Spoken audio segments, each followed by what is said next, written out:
चलिए तो अब देखते हैं हम लोग डिविडेंड डिसीजन। आज का फ्रेश टॉपिक हमारे पास है डिविडेंड डिसीजन। सबसे पहले डिविडेंड का मतलब समझते हैं क्या होता है। डिविडेंड प्रॉफिट का वो हिस्सा होता है जो कंपनी ने कमाया है और पैसा उसने किसको देने की बात करी है, शेयर होल्डर्स को। तो part of profit which is distributed to shareholders is called dividend. जो पैसा कंपनी ने कमा के किसको देने की बात की है, किसको, शेयर होल्डर्स को, उस पैसे को हम बोलते हैं डिविडेंड। क्योंकि कंपनी जब पैसा कमाती है, इस डायग्राम में देखिए आप, डायग्राम में क्या है, पैसा बीच में कंपनी ने कमाया है, कुछ कंपनी ने लेफ्ट हैंड साइड क्या कर लिया है, रिटेन अर्निंग में डाल दिया है, और कुछ कंपनी क्या करने वाली है, राइट हैंड साइड में लिखा हुआ है डिविडेंड। तो कुछ कंपनी क्या करती है, शेयर होल्डर को बांट देती है, और कुछ अपने पास रिटेन कर लेती है, उसे हम कहते हैं रिटेन अर्निंग, और जो शेयर होल्डर्स को बांट देती है उसे हम बोलते हैं डिविडेंड। अब देखिए डिविडेंड डिसीजन में हम क्या सोचते हैं, तो इसकी मीनिंग में देखो मैंने क्या लिखा है, it relates to how much of the profit earned by the company is to be distributed to the shareholders as dividend and how much of it should be retained in the business. हमें यह decision लेना है कि जो हमने पैसे कमाए हैं उसमें से हम कितना पैसा खुद रख लें और कितना पैसा शेयर होल्डर्स को बांट दें। जरूरी नहीं है कि आप सारा पैसा रख लें, जरूरी ये भी नहीं है कि आप सारा पैसा बांट दें। हमें यही सोचना है कि कितना हमें रखना है और कितना हमें शेयर होल्डर्स को बांटना है। तो इसके लिए हम पढ़ेंगे फैक्टर अफेक्टिंग। नेक्स्ट पेज पे आ जाइए 81 पे, फैक्टर अफेक्टिंग डिविडेंड डिसीजन। देखिए कितने सारे फैक्टर्स हैं, मैंने अपने नोट्स में 9 दिए हैं, लेकिन मैं आपको बताना चाह रहा हूं कि आपको 6 फैक्टर्स याद करने ही करने, क्योंकि मैक्सिमम क्वेश्चन जो आपके एग्जाम में आएगा वो 6 मार्क का होगा, तो आपको 6 पॉइंट तो याद ही रखना है, बट हम डिस्कस सारे करेंगे। देखो सबसे पहला है अमाउंट ऑफ अर्निंग। ध्यान से सुनना, अमाउंट ऑफ अर्निंग में हम ये देखते हैं कि अगर आपको अर्निंग अच्छी खासी हुई है, खूब ज्यादा हुई है, तो आप डिविडेंड बांटने की सोचो। लेकिन आप खुद सोचो आपको डिविडेंड ज्यादा हुआ ही नहीं है, आपको डिविडेंड अर्निंग ज्यादा नहीं हुई है, तो फिर आप कैसे सोच सकते हो कि हमें डिविडेंड देना चाहिए या नहीं देना चाहिए। जब आपको अर्निंग कम हुई है तो आप डिविडेंड मत ही दो तो अच्छा। दूसरा फैक्टर हमारे पास कहता है स्टेबिलिटी ऑफ अर्निंग। कमाना बड़ी बात नहीं है, लगातार कमाना एक बड़ी बात है। तो अगर आप ऐसी कंपनी हो जो लगातार कमाते हो, बुरे टाइम में भी कमाते हो, अच्छे टाइम में भी कमाते हो, मार्केट जब खराब रहती तो भी कमाते हो, तो आप डिविडेंड देने की सोचो, क्योंकि आपकी अर्निंग स्टेबल है। लेकिन अगर आपकी अर्निंग स्टेबल नहीं है तो आपको डिविडेंड देने के बारे में नहीं सोचना चाहिए। उसके बाद हमारे पास है स्टेबिलिटी ऑफ डिविडेंड। अभी था स्टेबिलिटी ऑफ अर्निंग, अब है स्टेबिलिटी ऑफ डिविडेंड। स्टेबिलिटी का मतलब बने रहना, बना के रखा हुआ आपने। आप पास्ट ईयर में देखा जाए तो आप ऐसी कंपनी हो डिविडेंड देते आए हो, तो आपको इस साल भी डिविडेंड कुछ ना कुछ देना पड़ेगा अपनी गुडविल को, अपने बैकग्राउंड को बनाने के लिए। अगर आपने डिविडेंड नहीं दिया तो हो सकता है मीडिया में आपके खिलाफ ऐसा रूमर्स फैल जाए कि कंपनी जो है पैसे की कमी का सामना कर रही है। चौथा पॉइंट हमारे पास बोलता है ग्रोथ प्रोस्पेक्ट्स। अगर फ्यूचर में आपको लगता है कि जो पैसा आप डिविडेंड को दोगे, शेयर होल्डर्स को दोगे, उससे अच्छा कि खुद रख लो और उसको कहीं निवेश करोगे, इन्वेस्ट करोगे, ज्यादा कमा लोगे, तो आप क्या करो, डिविडेंड मत दो। लेकिन आपको लगता है ग्रोथ अपॉर्चुनिटी नहीं है, अभी हम कहीं भी पैसा लगाने की नहीं सोच रहे, तो आप फिर अच्छा है डिविडेंड को उनका शेयर होल्डर्स को पैसा बांट दो। Cash flow position. Cash flow position का मतलब क्या है, अगर सिर्फ आपको किताबों का प्रॉफिट हुआ है, मतलब सिर्फ बुक में प्रॉफिट है, एक्चुअली में आपके पास नगद है ही नहीं। जैसे मान लो मैं 100 बच्चों को पढ़ा रहा हूं और फीस एक भी बच्चे से नहीं आई है, तो इसका मतलब क्या हुआ, मेरे पास कैश है ही नहीं। तो सिर्फ हम क्या कह रहे हैं, बुक के प्रॉफिट को मत देखो कि 100 बच्चे पढ़ा रहे हैं, सर के पास अच्छी फीस आती होगी, नहीं। हम क्या पढ़ रहे हैं, कैश भी तो होना चाहिए ना, क्योंकि डिविडेंड तो आप कैश की फॉर्म में दोगे ना, शेयर होल्डर तो आपसे पैसे मांगेगा। तो अगर कैश है तो डिविडेंड दो, नहीं है तो मत दो। नेक्स्ट हमारे पास है शेयर होल्डर्स की प्रेफरेंस कैसी है। अब देखो ध्यान से इस पॉइंट को, शेयर होल्डर जो है कंपनी में दो मेंटालिटी से पैसा लगाता है। एक कहता है कि मुझे कंपनी के शेयर में पैसा मैंने इसलिए लगाया है क्योंकि कंपनी का शेयर का प्राइस जब बढ़ेगा तो मैं इसको बेच दूंगा और मुनाफा कमा लूंगा, उसको डिविडेंड से कोई मतलब नहीं होता।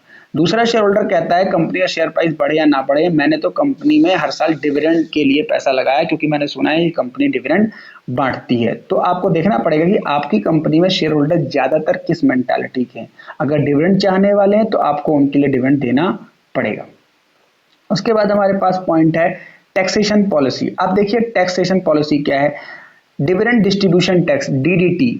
अब गवर्नमेंट कहती है कि अगर कोई कंपनी डिविडेंड दे रही है तो हम शेयर होल्डर्स को बोल देंगे वो तुम्हारी इनकम माफ है, मतलब उनकी इनकम पे टैक्स नहीं लेंगे, हम कंपनी के हाथ से ही टैक्स ले लेंगे। उस टैक्स का नाम है डिविडेंड डिस्ट्रीब्यूशन टैक्स। तो अगर आप चाहते हो डिविडेंड पे करना, आपको कोई प्रॉब्लम नहीं है डिविडेंड पे करने से, तो इट्स ओके। लेकिन अगर आप चाहते हो कि हम क्यों डिविडेंड पे करें या कम डिविडेंड पे करना, डिविडेंड टैक्स पे करना चाहते हो, तो फिर आप डिविडेंड कम दो। सिंपल सी बात है, higher the dividend more DDT, less the dividend less DDT.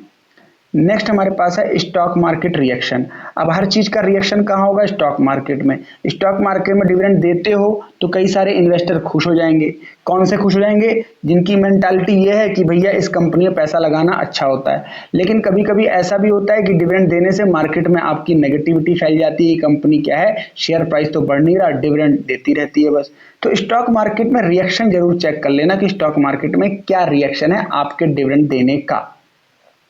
Last है लीगल कांस्टेंट। लीगल कांस्टेंट का मतलब है कंपनी लॉ। कंपनी लॉ कहता है कि डिविडेंड अगर आपने, डिविडेंड को लेके बहुत सारी बातें कंपनी लॉ में लिखी हुई हैं। सिंपल सी बात क्या है, वहां पे ऐसा कहा गया है कि अगर कोई कंपनी डिविडेंड की घोषणा कर देती है तो उसको डिविडेंड पे करना पड़ेगा, 5 दिन में शेयर होल्डर्स को पे करना पड़ेगा। और अगर कंपनी एक बार डिविडेंड जिस रेट से बोल देती है उस रेट्स को बढ़ा नहीं सकती, कम कर सकती है। ऐसे बहुत सारे कंपनी लॉ में लिखे हुए हैं, तो ध्यान से आपको ये सारे लॉ फुलफिल करने पड़ेंगे। तो ये सारी चीजें हैं जो फैक्टर्स हमें बताती हैं कि what are the factors that should be keep in mind before taking dividend decision. अब हमारे पास टॉपिक क्या आ गया? Capital structure. कैपिटल स्ट्रक्चर को इस आप पाई चार्ट से समझो। जैसे जैसे किसी भी ह्यूमन बॉडी में सिर्फ हड्डियां नहीं है, सिर्फ ब्लड नहीं है, सिर्फ स्किन नहीं है, समझ रहे हो? तो एक ये जो ह्यूमन बॉडी है बहुत सारे एलिमेंट से बनी है। इसमें ब्लड भी है, इसमें वाटर भी है, इसमें बोन्स भी हैं, इसमें स्किन्स भी हैं, समझ रहे हो? तो ऐसे ही कंपनी में जब पैसे की बात होती है, कैपिटल की बात होती है, तो कैपिटल सिर्फ एक सोर्स की नहीं होती। कुछ पैसा इक्विटी शेयर कैपिटल के द्वारा लगा होता है, कुछ डेट के थ्रू लगा होता है, कुछ प्रेफरेंस शेयर के हिसाब से लगा होता है, या कुछ अदर सोर्स के हिसाब से लगा होता है जैसे कि लोन्स वगैरह।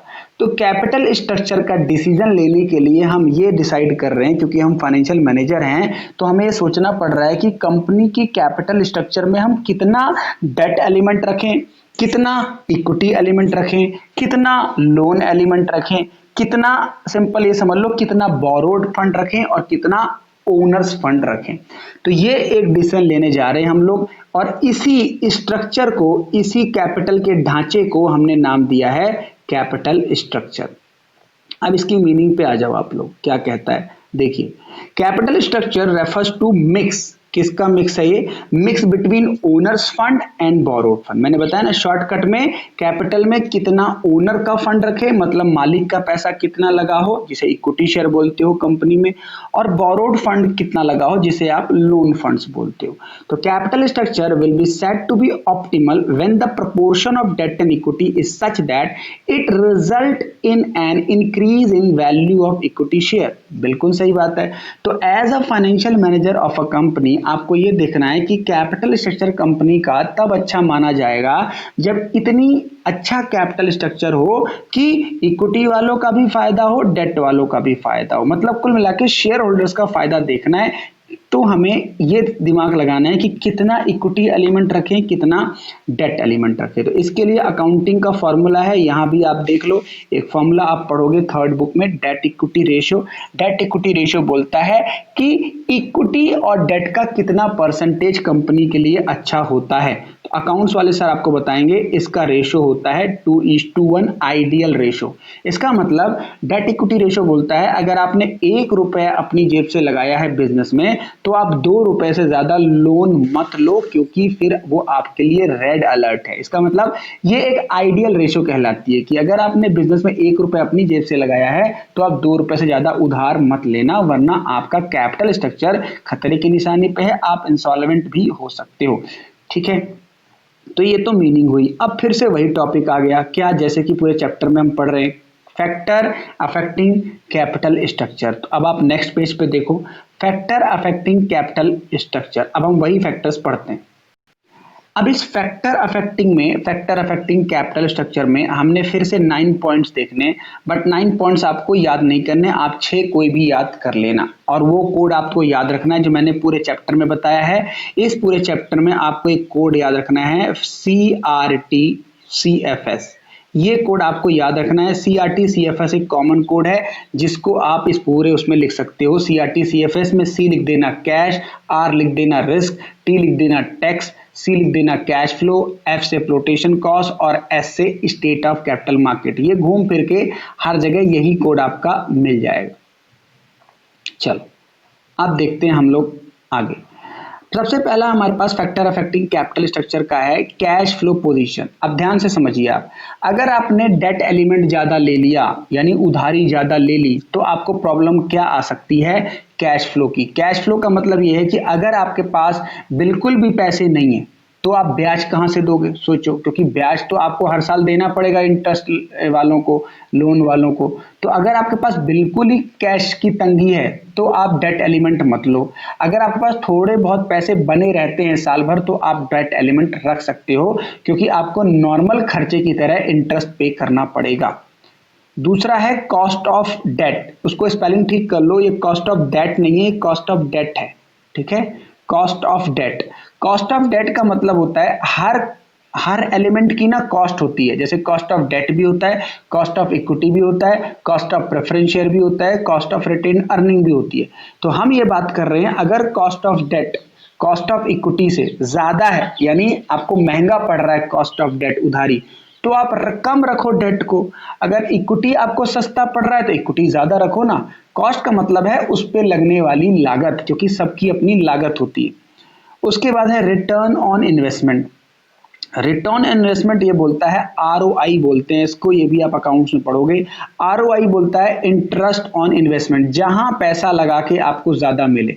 यानी आपको अगर अर्निंग ज्यादा हो रही है तो आप इंटरेस्ट पे करने की सोच सकते हो, लेकिन आपकी अर्निंग ही जीरो है, आपको पैसे कमाते हैं, आप कमाते हो 10%, तो 12% का लोन क्यों दे रहे हो, बर्बाद हो जाओगे, कभी चुका ही नहीं पाओगे।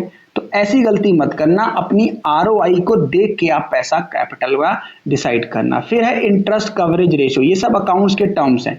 इंटरेस्ट कवरेज रेशो हमें बताती है, इसका फॉर्मूला लिखा है EBIT अपॉन इंटरेस्ट। EBIT की फुल फॉर्म है earning before interest and tax. तो EBIT ये कहता है इंटरेस्ट कवरेज रेशो कि कितना पैसा, अर्निंग का कितना पैसा इंटरेस्ट की फॉर्म में चला जाता है। EBIT है earning before interest and tax, तो इंटरेस्ट कवरेज रेशो बोलता है कि अर्निंग का कितना पैसा आपका इंटरेस्ट में चला जाता है। अगर ज्यादा पैसा इंटरेस्ट में जा रहा है तो खतरा है ना, समझ रहे हो। आपकी कमाई इतनी नहीं है कि आप ब्याज पे कर रहे हो, तो फिर आपको क्या करना चाहिए, आपको डेट एलिमेंट कम करना चाहिए। तो ये एक पॉइंट हो गया। उसके बाद कंट्रोल, कंट्रोल का मतलब होता है मालिकाना हक। अगर आप चाहते हो, आप अपनी कंपनी के कंट्रोलर बने रहना चाहते हो, मतलब आप नए मालिक को नहीं जोड़ना चाहते, तो आपको इक्विटी शेयर इशू नहीं करना चाहिए, क्योंकि इक्विटी शेयर से क्या होता है, मालिक नए बन जाते हैं। इक्विटी शेयर का मतलब मालिक होता है। लेकिन अगर आप चाहते हो कि भैया हमें कोई फर्क नहीं पड़ता, 100 मालिक बन जाए, 1000 बन जाए, तो कोई बात नहीं, इक्विटी शेयर इशू कर लो, समझ गए। तो ये एक पॉइंट है। टैक्स रेट को ध्यान से समझो, इसके न्यूमेरिकल्स भी हम करेंगे, तो इसको ज्यादा आप परेशान मत होना। इस टॉपिक के ना कैपिटल स्ट्रक्चर के हमारे पास न्यूमेरिकल्स है और इस चैप्टर में न्यूमेरिकल्स आते हैं। टैक्स रेट ध्यान से समझो, मैं जो बोल रहा हूं, डिवेंचर जो होता है, डिवेंचर या लोन, उससे हमें क्या पे करना पड़ता है, इंटरेस्ट। इंटरेस्ट जब आप पे करते हो तो आपका प्रॉफिट कम हो जाता है। जब आपका प्रॉफिट कम हो जाता है तो आपको टैक्स कम पे करना पड़ता है। ये ध्यान रखो, ये सीक्वेंस, ठीक है। क्योंकि टैक्स पे कम करना पड़ा तो हमारे लिए डेट एलिमेंट अच्छा हुआ। तो हम कह सकते हैं कि डेट एक ऐसा एलिमेंट है जिससे हमें टैक्स की बचत होती है। तो अगर हम इस तरीके से टैक्स की प्लानिंग कर रहे हैं तो आपको डेट एलिमेंट रखना चाहिए। लेकिन डेट एलिमेंट के बाद भी अगर आपको टैक्स में ज्यादा पेमेंट करनी पड़ रही है तो फिर आपके लिए डेट एलिमेंट ठीक नहीं है। उसके बाद फ्लेक्सिबिलिटी, फ्लेक्सिबिलिटी मतलब सिंपल, जो सोर्स आपके लिए फ्लेक्सिबल हो, जिस सोर्स को आप अपने टाइम के हिसाब से चेंज कर सकते हो, उस सोर्स को आप रख लो, बाकी सोर्स को मत रखो, उसको आप अवॉइड करो। फिर से आ गया 8 पॉइंट स्टॉक मार्केट कंडीशन, या इसको आप लिख सकते हो स्टेट ऑफ कैपिटल मार्केट। आप पैसा लगाने की सोच रहे हो, आप ये सोच रहे हो कितना कैपिटल रखूं, तो एक बार आपको कहां जाके देखना चाहिए, स्टॉक मार्केट में क्या हाल है, स्टॉक मार्केट में क्या मंदी चल रही है या क्या चल रहा है। क्योंकि शेयर होल्डर आपको कहां मिलेगा, गलियों में थोड़ा ना मिलेगा, स्टॉक मार्केट में मिलेगा। स्टॉक मार्केट में लोग किस तरीके के हैं वो एक बार चेक कर लो। लास्ट है रेगुलेटरी फ्रेमवर्क। रेगुलेटरी फ्रेमवर्क का मतलब फिर से law and regulation. Capital structure के लिए हमें डिवेंचर के कानून प्रावधान को पढ़ना पड़ेगा, इक्विटी के कानून को पढ़ना पड़ेगा, अभी जैसे मैंने बताया डिविडेंड का लॉ पढ़ना पड़ेगा। तो रेगुलेटरी फ्रेमवर्क की भी हमें बात करनी पड़ेगी इसमें। और ये भी पॉइंट है, कई सारी रेगुलेटरी बॉडीज है जो स्टॉक मार्केट को गवर्न करती हैं, जैसे सेबी, जैसे आरबीआई, समझ गए। तो ऐसी संस्थाओं के बारे में हमें पता होना चाहिए कि इनके क्या रूल्स है। बिना इनके रूल को जाने आप मनमर्जी डेट इक्विटी का एलिमेंट नहीं रख सकते। तो ये हमारे 9 पॉइंट्स हो गए जो हमें ध्यान रखने हैं जब हम डिसीजन कौन सा लेंगे, कैपिटल स्ट्रक्चर का।